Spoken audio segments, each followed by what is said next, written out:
All right, guys, so here's the result of a roof leak right here. Let's go over everything going on here because there's more going on than you might think.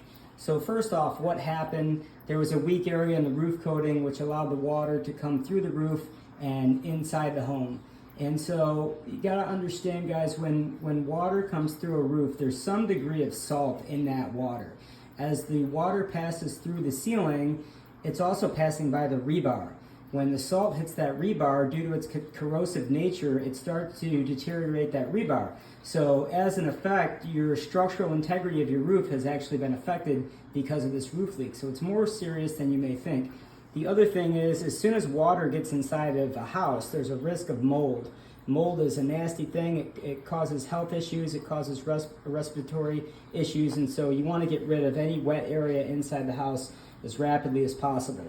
So what do you got to do here? The first thing you want to do is you want to scrape away this plaster base on the ceiling here.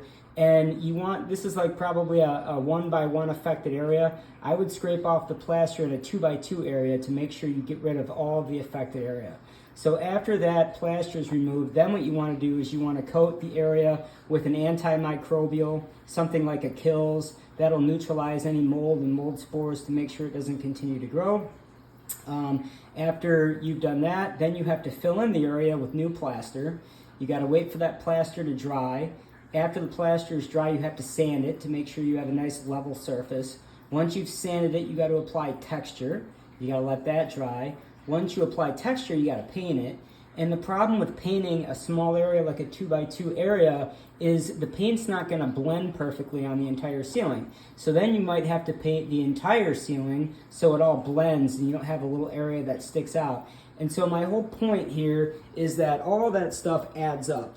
When you look at that little spot, you might not realize the scope of the project. It can turn into a much bigger project than you realize. And so if you guys develop a leak due to the storm, let's get the situation resolved ASAP. You got to resolve this both on the interior and on the exterior. So I would recommend putting a premium silicone based coating on your roof.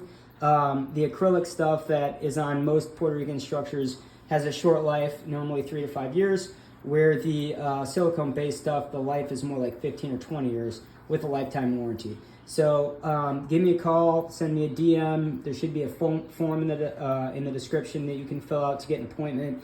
Get this taken care of before the next storm. We're in hurricane season. The next storm's right around the corner.